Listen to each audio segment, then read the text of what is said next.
नमस्कार दोस्तों, मेरा नाम है राम कुमार और मैं आपके सामने लेके आया हूँ एक नया यूट्यूब चैनल। जैसा कि आप सभी जानते हैं, आज का युग एक इन्फॉर्मेशन का युग है और आप विभिन्न स्रोतों से इन्फॉर्मेशन गैदर कर रहे हैं। सोशल मीडिया प्लेटफॉर्म, लगभग हर कोई व्यक्ति सोशल मीडिया प्लेटफॉर्म पर है और कहीं न कहीं से वो या फेसबुक हो, व्हाट्सएप हो, इंस्टाग्राम हो, ट्विटर हो, यूट्यूब हो या और कोई सोशल मीडिया प्लेटफॉर्म हो, आप विभिन्न जानकारियाँ प्राप्त कर रहे हैं। लेकिन सबसे बड़ी चुनौती होती है कि जो आपके पास जानकारी आ रही है वो सही है या गलत है, उसकी प्रामाणिकता क्या है और किस आधार पर बताई जा रही है। ये सभी प्रश्न हैं जो बहुत ही ज़रूरी हैं हर व्यक्ति के लिए, क्योंकि जितना आप जागरूक होते हैं उतना ही आप अपने अधिकारों के प्रति सशक्त होते हैं और उतनी ही इफ़ेक्टिव तरीके से आप अपनी बात किसी के सामने पेश कर सकते हैं। तो मैं इस यूट्यूब चैनल के माध्यम से अपनी टीम के साथ रिसर्च करके और रिसर्च आधार पर विभिन्न जो वाक़या हो रहे हैं हमारे देश में, चाहे वो किसी क्षेत्र से संबंधित हों, आपके पास जानकारी रिसर्च प्रमाणिक स्रोतों से ली गई जानकारी के आधार पर हम वीडियो के माध्यम से आपके समक्ष पेश करेंगे ताकि आपको एक ऑथेंटिक जानकारी और ऑथेंटिक इन्फॉर्मेशन मिल सके। तो इसी कड़ी में हमारा पहला आज का वीडियो है, वो है रफ़ाल फाइटर प्लेन से, जो कि आज आप जानते हैं 29 जुलाई को अम्बाला एयरपोर्ट पर उतर चुका है और फाइनली भारतीय वायुसेना में इंडक्ट यानी शामिल कर लिया जाएगा। लेकिन सबसे पहले हम जानते हैं कि भारतीय वायुसेना को रफ़ाल विमान की ज़रूरत क्यों पड़ी। तो आप जानते हैं कि भारत समय समय पर अपने पड़ोसी देशों के आक्रामक रवैये से युद्ध की स्थिति में बना रहा है और युद्ध हुए भी हैं। जैसा कि आप जानते हैं, चीन के साथ 1962 का युद्ध हो या 1965 में 1965, 71 और 99 का युद्ध हो जो पाकिस्तान के साथ है, तो इन सभी युद्धों में कहीं न कहीं भारतीय वायुसेना ने अहम भूमिका निभाई, जिससे हम इन युद्धों में विजय प्राप्त करने में सफल रहे। हालांकि 1962 के युद्ध में हमें पराजय देखनी पड़ी, लेकिन उसमें भारतीय वायुसेना का इतनी उचित तरीके से प्रयोग नहीं किया गया जितनी उचित तरीके से किया जाना चाहिए था। इसलिए हम अपने भारतीय वायुसेना को समय समय पर मॉडर्न करने के लिए बहुत सारे विमानों को जोड़ते हैं। तो ये 5 राफेल विमान उसी कड़ी में शामिल किए जा रहे हैं। और आइए जानते हैं कि राफेल विमान की विशेषता क्या है। राफेल विमान जो कि डसाल्ट एविएशन के द्वारा बनाया जाता है। डसाल्ट एविएशन एक फ्रांस की कंपनी है जिसकी पहली उड़ान इसने 4 जुलाई 1986 को भरी थी और फाइनली 2001 में यह फ्रांस की वायुसेना में शामिल कर लिया गया था।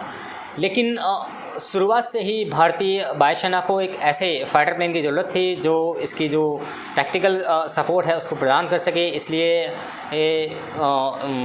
कई प्रपोजल अमेरिका से आए, जिसमें F-16 फाइटर प्लेन को खरीदने की बात की गई, लेकिन फाइनली भारतीय वायुसेना ने राफेल को चुना। राफेल विमान, इसकी पहली विशेषता ये है कि ये 3700 किलोमीटर एक ही बार में उड़ान भर सकता है और इसकी रेंज 3000 किलोमीटर से 37 को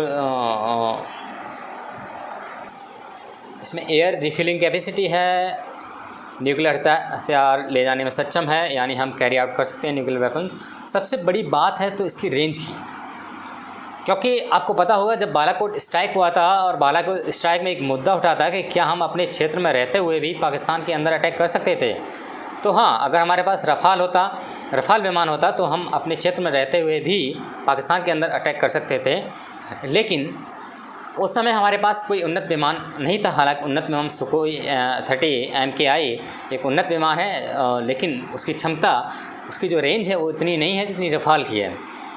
इसलिए रफ़ाल को भारतीय वायुसेना ने अपने बेड़े में शामिल करने का फ़ैसला किया। हालांकि 5 विमान भारतीय वायुसेना के लिए इनफ नहीं है, इसलिए क्योंकि वर्तमान में भारतीय वायुसेना को 42 स्क्वाड्रन की ज़रूरत है, लेकिन भारतीय वायुसेना को वर्तमान में सिर्फ 30 ही स्क्वाड्रन मौजूद हैं, जो कि बहुत ही कम है। तो दूसरी बात होती है कि भारतीय वायुसेना उन्हीं विमानों को समय समय से यूज़ करते आ रही है, बहुत ही लंबे समय से यूज़ करती आ रही है। एक बार BS धनोआ जो हमारे पूर्व एयर वाइस मार्शल थे, एयर चीफ मार्शल थे, उन्होंने कहा था कि भारतीय वायुसेना इतने पुराने जहाज़ों का फाइटर प्लेन का इस्तेमाल कर रही है जितनी पुरानी कोई गाड़ी भी नहीं चला था।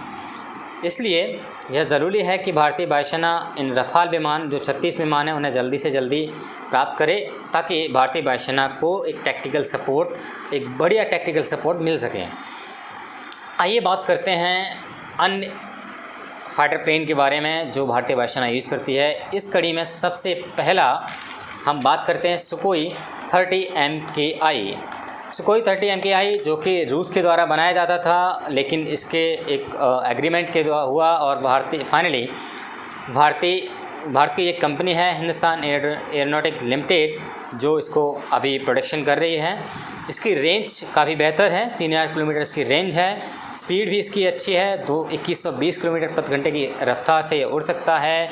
और सबसे बड़ी विशेषता जैसा कि मैंने बताया एयर रिफिलिंग कैपेसिटी की है, यानी यह हवा में ही रिफिलिंग भर सकता है, ईंधन प्राप्त कर सकता है, सभी मौसमों में ऑपरेशन कैरी आउट कर सकता है और एक बहुत अच्छा विमान है। दूसरा विमान है मिराज 200 फोर्थ जनरेशन का विमान है, 1 सीटर है और इसकी जो स्पीड है 2336 किलोमीटर प्रति घंटे की स्पीड है। और भी विमान है भारतीय वायुसेना जिनको यूज़ करती है, MiG-29 है, MiG-21 बाइसन है जिसको आप जानते हैं बाइसन चलाते हुए जो हमारे ग्रुप कैप्टन अभिनंदन जो एक पाकिस्तान के फाइटर प्लेन F-16 का पीछा करते करते पाकिस्तान की वायुसेना में वायु क्षेत्र में चले गए थे और उसके बाद उनको गिरफ्तार कर लिया गया और फाइनली वो सुरक्षित भारत में वापस आ गए। और इस कड़ी में जगुआर है। और सबसे बड़ी बात, हम सबसे बड़ा जो इंडियनाइजेशन की बात करते हैं, मेक इन इंडिया की बात करते हैं, वो है तेजस की 2 कैटेगरी हैं। तेजस लाइट कॉम्बैट एयरक्राफ्ट है, light combat aircraft LAC MKI-1 और LAC MKI। ये 2 वेरिएंट में उपलब्ध है। पहला वेरिएंट भारतीय वायुसेना यूज़ करती है और दूसरा वेरिएंट भारतीय नेवी यूज़ करती है। और फ़िलहाल ये दोनों फुली फंक्शन हैं और भारतीय वायुसेना में शामिल कर लिए गए हैं। इनका एक स्क्वाड्रन जिसका नाम इनकी जो 18 स्क्वाड्रन है जिसका नाम है फ्लाइंग बुलेट्स, जिसको भारतीय वायुसेना में शामिल कर लिया गया है। और फाइनली ये बहुत अच्छी बात है क्योंकि भारतीय वायुसेना किसी भी ऑपरेशन को कैरी आउट करने के लिए ज़रूरी है और किसी भी सशक्त देश की सेना के लिए ज़रूरी है कि वह कितने वेपन्स का खुद प्रोडक्शन करते हैं या कितने फाइटर प्लेन खुद बनाते हैं। इसलिए हमारे देश को ये ज़रूरी है मेक इन इंडिया के तहत कि हम बहुत ही उन्नत वेपन्स बनाएं और उन्नत जहाज़ बनाएं जिससे कि हमारी सेना सशक्त हो सके और आने वाले किसी भी खतरे से हम आसानी से निपट सकें। यही किसी भी सरकार का प्रयास होना चाहिए। तो फाइनली इस वीडियो में मैं यही समाप्त करूंगा। बाकी कल हमारा जो वीडियो होगा वो भारतीय वायुसेना की हिस्ट्री के ऊपर होगा, उसने कितने ऑपरेशन कैरी आउट किए हैं और किन ऑपरेशन में कहाँ कैरी आउट किए हैं। और इसलिए डे टू डे अपडेट के लिए हमारे यूट्यूब चैनल को सब्सक्राइब कीजिए, बेल आइकन को क्लिक कीजिए ताकि मैं अच्छी से अच्छे वीडियो और रिसर्च बेस्ड वीडियो आपके सामने पेश कर सकूं। तो आज का वीडियो यहीं समाप्त करते हैं। नमस्कार, goodbye, take care, thank you.